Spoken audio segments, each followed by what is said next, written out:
nó có bò cá Tén. Có cá. Không có.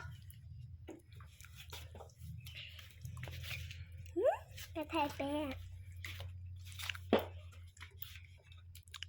Ô, nó có cá thì tiêu.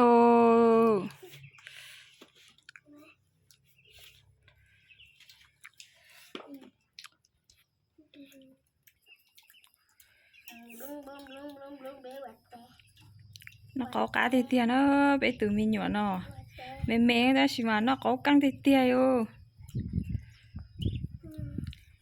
Nó à? Nó mà Nó được.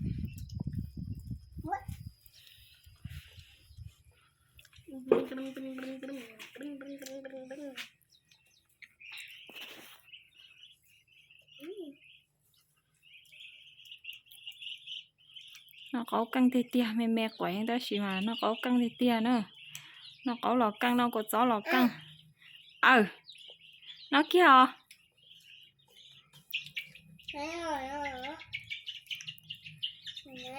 ý chồng đầu xí nó có căng thì tiền nữa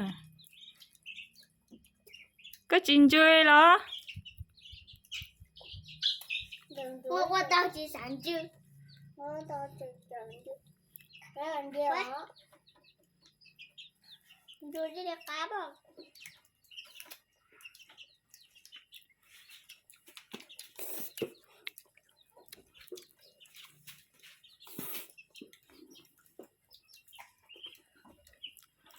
con chỉ có chuyện gì đó nó có cá thì tiêu ơi à cá thì tia tụi mình tú nó có mà cá này thì tia ơi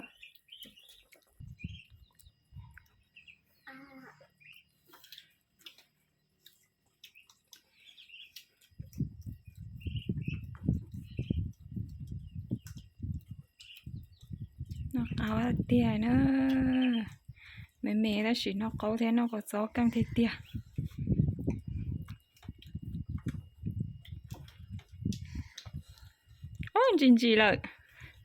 Nhìn gì lại với nhau nhìn gì lại với nhau chỉ đó chỉ cơ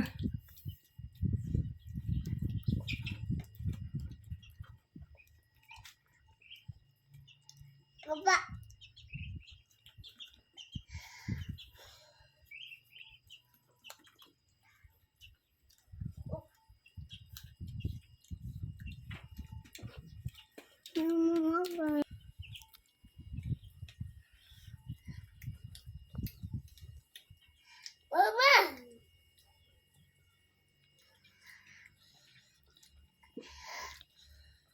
nhìn gì tôi mê mê sao ôi yo nó nhìn gì ơi yo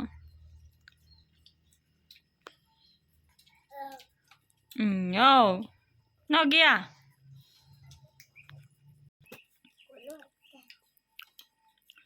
bò cá à canh chỉ có là bò cá là cá chị nó thì tia của bò khở à Mẹ ơi cho bò lớp bò ta à?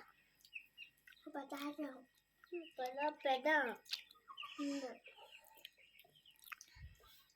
Nghe thứ? nhìn gì tôi mê mê nhìn gì đó Mẹ gọi đây rồi nè à? Mẹ gọi đây lên đĩa. chưa kia Mẹ gọi đây lên đĩa à? Mẹ mẹ đó chỉ mà nó có căng tà nữa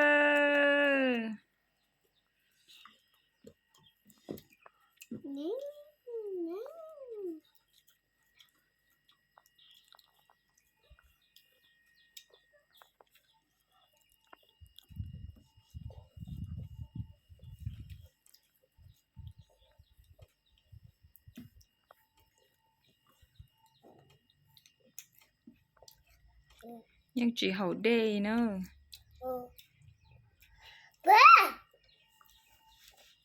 chiêu nó lo con gì của tôi mẹ tôi à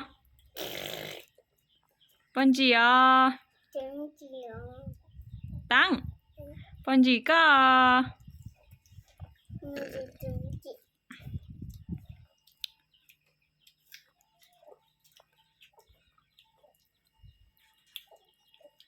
có cá kéo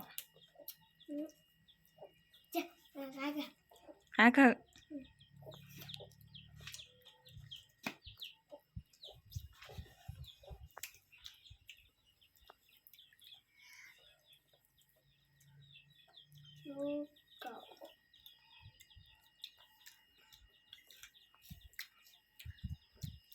nóng chẳng căng no xa cỏ ai ơi nóng no kia có gió hay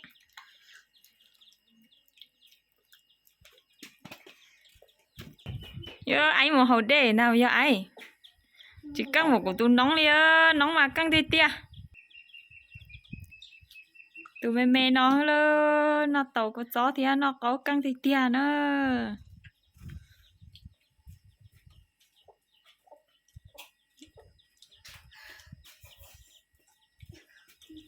mẹ ta gọi lắm căng thì tia ơ tụi mình tú nó mẹ từng người chọn chưa rồi nó câu mà con mới bữa giờ chứ à tắng nó mà cái bỏ à tắng nó lo nhưng mà nhìn chị nữa chả nó rồi lên nó mà nhìn chị nữa chả nó là mua đây đâu được không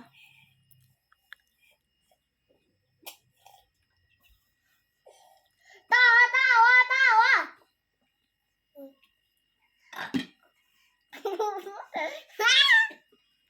dạ cái